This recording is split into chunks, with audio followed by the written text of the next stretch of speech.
సంబంధించినటువంటి వ్యక్తి అన్నటువంటిది, పొలిటికల్ పార్టీ అఫిలియేషన్ ఏంటి, మొబైల్ నెంబర్ ఏంటి అన్నటువంటిది, political party wise segregation of ఓటర్స్ని ఈ యొక్క తెలుగుదేశం పార్టీ చేయడం అన్నటువంటిది చట్ట విరుద్ధము అన్నటువంటి విషయాన్ని ఎలక్షన్ కమిషన్ దృష్టికి తీసుకొచ్చాము.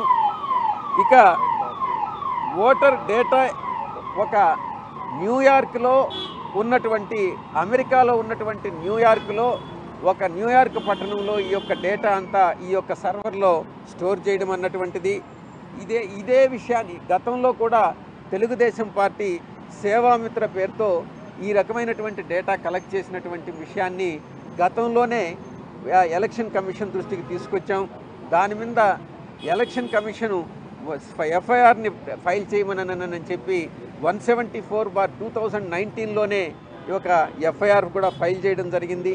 ఆ ఎఫ్ఐఆర్ ఫైల్ చేసిన దాంట్లో ఆ కేసులో పురోగతి లేదన్నటువంటి విషయాన్ని కూడా ఎలక్షన్ కమిషన్ దృష్టికి తీసుకొచ్చాం. ఈ యొక్క తెలుగుదేశం చేస్తున్నటువంటి ఈ కార్యక్రమం 120B కింద కానీ 379, 420, 188B IPC, 72, 60, 66B ITA 2000 act sections కింద సేవామిత్ర అప్లికేషన్స్ కింద ఏదైతే ఎఫ్ఐఆర్ ఫైల్ చేశామో వాటినన్నింటినీ కూడా మిగతా ఫాలోఅప్ చేసి పురోగతి చూపించాల్సిందిగా విజ్ఞప్తి చేయడం జరిగింది. ఈ యొక్క తీసుకున్నటువంటి ఇన్ఫర్మేషన్, కలెక్ట్ చేసినటువంటి ఇన్ఫర్మేషను కరప్ట్ ప్రాక్టీసెస్ ద్వారా, పొలిటికల్లీ కరప్ట్ ప్రాక్టీసెస్ ద్వారా 123 కింద రిప్రజెంటేషన్ ఆఫ్ పీపుల్స్ యాక్ట్కి విరుద్ధం ఒక వ్యక్తిని మీ క్యాస్ట్ ఏంది అని అడగడం పోలరైజేషన్ ఆఫ్ ఎలక్టోరల్ సిస్టమ్ అన్నటువంటి విషయాన్ని ఎలక్షన్ కమిషన్ దృష్టికి తీసుకురావడం జరిగింది. ఇక YSR Congress party investigation initiate చేయాలి, ఈ విషయంగా తెలుగుదేశం పార్టీ మీద తగిన చర్యలు తీసుకోవాలి ఫర్ ఇల్లీగల్ యాక్షన్స్ అన్నటువంటి విషయాన్ని కూడా మేము అభ్యర్థించడం జరిగింది. ఇక రెండవ అంశం TDPmanifesto.com. TDPmanifesto.comలో ఓటర్ ఎంటైజ్మెంట్ డేటా ఇంట్రూషన్ జరుగుతూ ఉంది.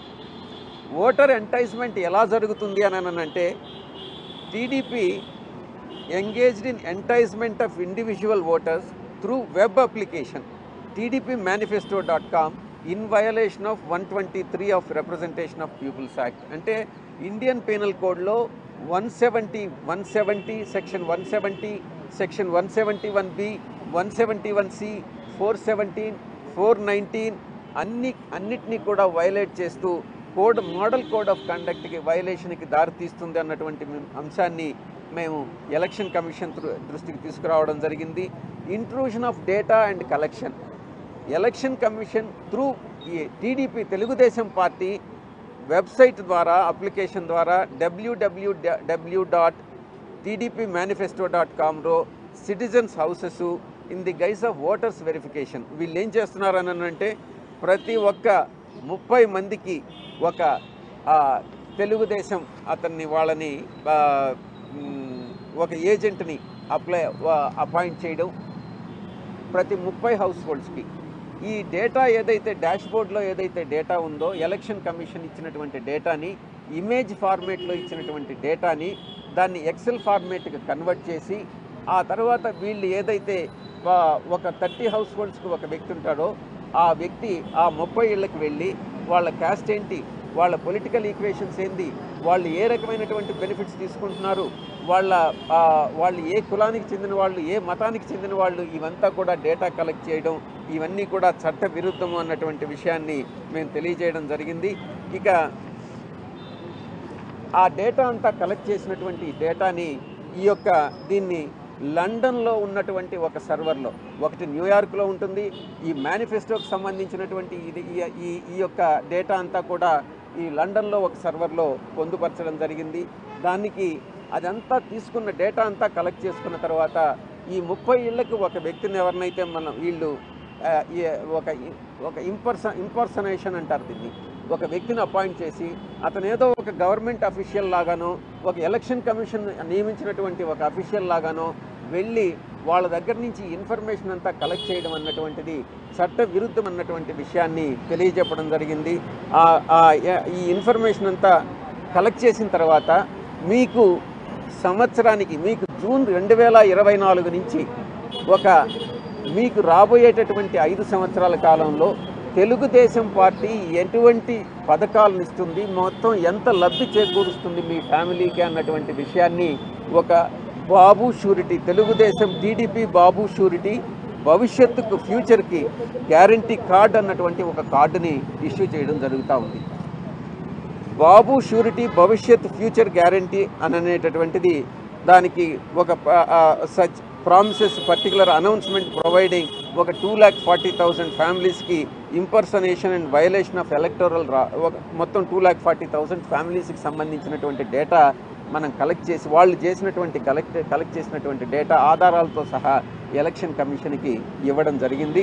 ఈ యొక్క స్టోరింగ్ ఆఫ్ ఈ డేటా అంతా కూడా లండన్లో స్టోర్ చేయడము, ఈ రకమైనటువంటి సర్టిఫికేట్ ఇష్యూ చేయడము, ఎలక్షన్కి ముందే ఇవన్నీ ప్రామిస్లన్నీ చేయడం, ఇవన్నీ కూడా ఎలక్టోరల్స్ని అంటే మనం ఓటర్స్ని చేయడం అన్నటువంటి విషయాన్ని మేము ఎలక్షన్ కమిషన్ దృష్టికి తీసుకురావడం జరిగింది. ఇవన్నీ కూడా వయలేషన్ ఆఫ్ కాండక్ట్ రూల్స్ కానీ election commission peoples representation act అన్నటువంటి విషయాన్ని తెలియజేయడం జరిగింది.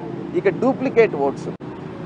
డూప్లికేట్ ఓట్స్ ఏపీలో తెలంగాణలో ఒక స్లైట్ నేమ్ చేంజ్ ఏదైనా ఉంటే ఆ చేంజ్ ఇప్పుడు అయోధ్య రామి రెడ్డి ఆ రకంగా ఒక లెటర్ని మార్చడం, తర్వాత తండ్రి పేరు స్లైట్గా మార్చడం, లేకుంటే హౌస్ నెంబర్ మార్చడం, లేకుంటే వైఫ్ నేమ్ మార్చడం, లేకుంటే జెండర్ మార్చడం, లేకుంటే ఇంకొక రకంగా స్మాల్ చేంజెస్ ఏదైనా పెట్టి ఒకే ఓటర్ని 2 నియోజకవర్గాల్లో ఒకే స్టేట్లో పెట్టడం, లేకుంటే తెలంగాణలో ఉన్న ఓటర్స్ని మళ్ళీ ఆంధ్రాలోకి తీసుకురావడం, ఇవన్నీ కూడా రకరకాలైనటువంటి టాక్టిక్స్తో మల్టిపుల్ ఎంట్రీస్ని చేయడం అన్నటువంటిది ఓటర్స్ రిజిస్ట్రేషన్ అన్నటువంటిది జరుగుతూ ఉంది.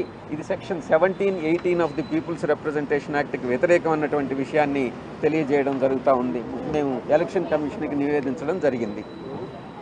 ఇక ప్రిలిమినరీ అనాలిసిస్ అదంతా కూడా చేపట్టినట్టయితే lakhs of duplicate votes number వచ్చి ఒక 4,30,264 ఓట్స్ ఈ యొక్క తెలంగాణలో రిజిస్టర్ అయినాయి, ఆంధ్రాలో రిజిస్టర్ అయి ఉన్నాయి అన్నటువంటి విషయాన్ని ఎవిడెన్సెస్తో సహా ఎలక్షన్ కమిషన్కి మేము ఇవ్వడం జరిగింది. ఆ తర్వాత ఓటర్ల registration, illegal registration, null and void వీటినన్నింటినీ కూడా నల్ అండ్ వాయిడ్గా పరిగణించాల్సిందిగా ఎలక్షన్ కమిషన్కి నివేదించడం జరిగింది. ఇక 4వ అంశం తెలంగాణ ఓటర్సు ఆంధ్రప్రదేశ్లో ఎన్రోల్ చేయించారు. తెలంగాణలో ఎలక్షన్స్ అయిన తర్వాత అసెంబ్లీ ఎలక్షన్స్ అయిన తర్వాత ఇక అక్కడ పార్లమెంట్ ఎలక్షన్సే ఉన్నాయి కాబట్టి ఈ రకమైనటువంటి బోర్డులు పెట్టి ఎవరైతే ఆంధ్రప్రదేశ్లో ఎన్రోల్ చేసుకోవాలనుకున్నారో ఒక డ్రైవ్ను తెలుగుదేశం పార్టీ నిర్వహిస్తూ ఉంది.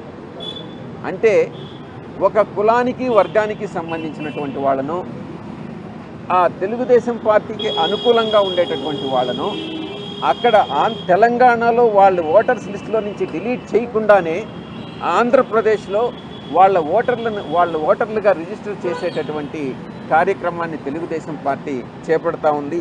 ఈ విషయాన్ని కూడా మేము ఎలక్షన్ కమిషన్కి దృష్టికి తీసుకురావడం జరిగింది. ఇక ఆఖరి అంశం, ఒక సురేష్ కోనేరు అనేటటువంటి ఒక వ్యక్తి స్టేట్ కోఆర్డినేటర్ తెలుగుదేశం పార్టీ కింద వ్యవహరిస్తూ ఉన్నారు. చీఫ్ ఎలక్టోరల్ ఆఫీసర్ ఆంధ్రప్రదేశ్కి ఒక లిస్ట్ సబ్మిట్ చేశారు. మొత్తం 10 లక్షల ఓట్లు ఫేక్ అయి ఉండొచ్చు, డెత్ వల్ల అయి ఉండొచ్చు, పర్మనెంట్లీ షిఫ్టెడ్ అయి ఉండొచ్చు, డబుల్ ఎంట్రీస్ కావచ్చు అనేటటువంటి ఒక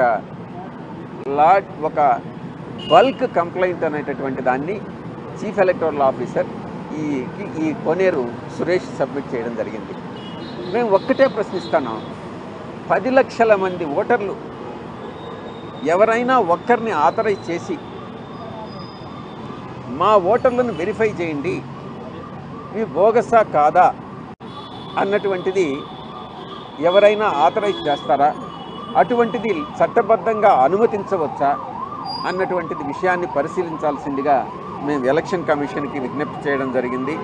ఈ యొక్క డిస్ట్రిక్ట్ ఎలక్షన్ కమిషన్కి ఏదైతే ఇతను కంప్లైంట్ ఇచ్చాడో ఆ election commissioner, chief election commissioner, electoral officer Andhra Pradesh జిల్లా కలెక్టర్లందరికీ కూడా ఆయా జిల్లాలకు సంబంధించినటువంటి ఇన్ఫర్మేషన్ని కలెక్టర్ల దగ్గరకు ఆదేశించి ఇన్ఫర్మేషన్ అడగడం జరిగింది.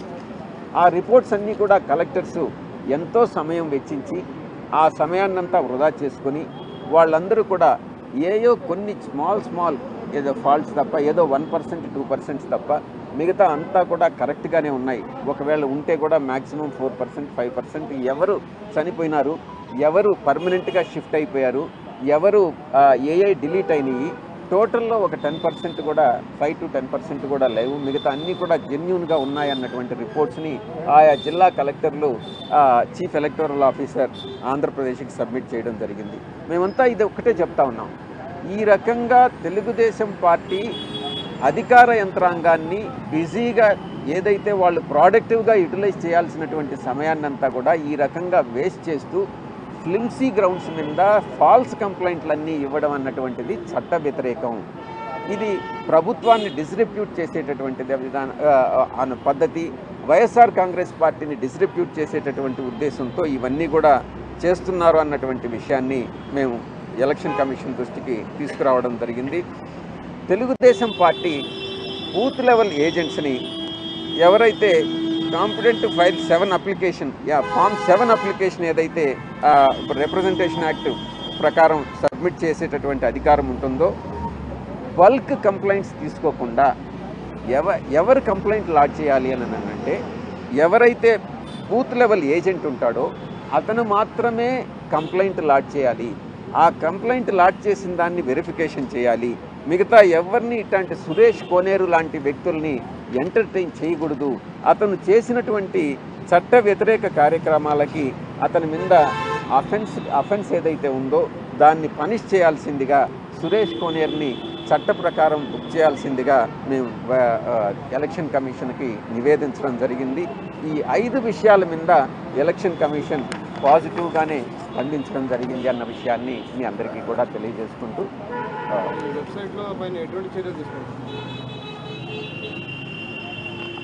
వెబ్సైట్లో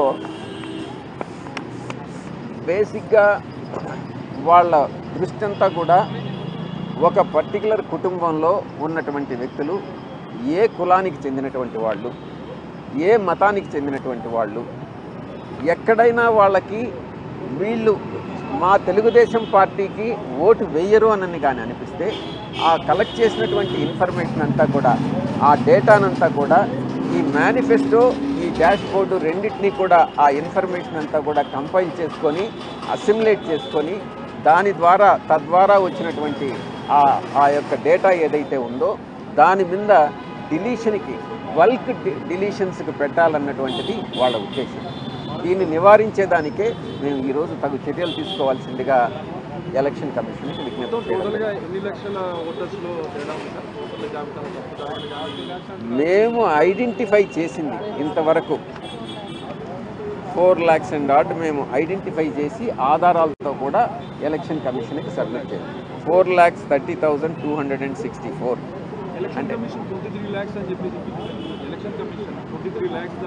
అంటే ఎవిడెన్సెస్తో సహా. అంటే ఇవి డూప్లికేట్ ఓట్స్. నేను చెప్పినటువంటి డూప్లికేట్ ఓట్స్లో మొత్తం 4,30,264 ఐడెంటిఫై చేసి ఎవిడెన్సెస్ ప్రొడ్యూస్ చేయడం జరిగింది. ఇప్పుడు డిస్ట్రిక్ట్ వైజ్ తీసుకునేటటువంటి ఇక మీదట మేము పిఎల్ఏస్ని, బూత్ లెవెల్ ఏజెంట్స్ని నియమించుకొని ఇటువంటి తెలుగుదేశం పార్టీ ఇటువంటి చర్యలకు ఏదైతే పాల్పడుతుందో వాటిని నివారించేందుకు మా ప్రయత్నాలు మేము చేసుకుంటాం. సార్, అంటే ఈ డూప్లికేషన్ లేకుండా ఆధార్ సీడింగ్ ఆల్రెడీ ప్రయోగాత్మకంగా కొన్ని చోట్ల చేస్తున్నట్టున్నారు కదా. మీకు చాలా ఆశ్చర్యకరంగా ఉండొచ్చు, మేము ఐడెంటిఫై చేసిన దాంట్లో ఒకే ఈ ఐడితో, అంటే ఎలక్షన్ కమిషన్ కార్డులో, మన ఓటర్ ఐడి కార్డులో ఒకే ఐడితో ఒకే నియోజకవర్గంలో 2 ఓట్లుగా నమోదు చేసుకున్నటువంటి సందర్భాలు ఉన్నాయి. అవి కూడా ఎలక్షన్ కమిషన్ దృష్టికి తీసుకురావడం జరిగింది. అది ఇంకా ఆధార్ సీడింగ్ చేస్తే అది డూప్లికేషన్ తొలగించే అవకాశం ఉంటుంది. తొలగించాలి, ఆ ఎక్సర్సైజ్ చేయాలని మేము కూడా ఎలక్షన్ కమిషన్కి నివేదించాం. It will take long time again. The 5 key points if you can, not in detail. YSR Congress Party has submitted representation to Election Commission of India, comprising of Chief Election Commissioner and 2 other election commissioners and also additional election commissioner in relation to 5 aspects. One is mypartydashboard.com is number 1, and second is tdpmanifesto.com, and third is Andhra Pradesh versus Telangana duplicate votes. Fourth is Telangana voters being enrolled in Andhra Pradesh as new voters after Telangana elections. Fifth one is false information provided by one Mr. Suresh Koneru, State Coordinator of Electoral Cell of TDP. These are all the 5 aspects on which the YSRCP has lodged a complaint with the Election Commission of India. We have requested Election Commission of India to keenly investigate in respect of the first 2 items, all the 5 items, more particularly in respect of first 2 items, because there the TDP Telugu Desam party is manipulating and enticing the voters by finding out their caste, creed and religion and also their political affiliations, and then trying to move them into their hands, so which is prohibited by the law. So therefore these 2 items, because under the manifesto they collect the information and store the information outside India and then assimilate the information and correlate the information and then entrusting the job to one agent for every 30 households and then doing all sorts of mischiefs. That is to be addressed. This information has been provided to the Election Commission of India by way of complaint. Any rough estimate you have how many would be the fake polls? We will work out and get. But you have given proof with evidence of 4,30,000. We have submitted evidences to the extent of interstate voters who are enrolled in 2 different states, that is Andhra and Telangana, to the extent of 4,30,264. Thank you. They have positively responded, and then they said they will investigate. They will order investigation, and also they have asked us to follow the procedure as stipulated in the Act. In respect of the procedure is that filing of Form 6, Form 7 and Form 8, various forms, that those forms are to be filed and then the procedures are to be complied with. Subscribe to Social TV Telugu for more videos. Hit the bell icon for faster updates.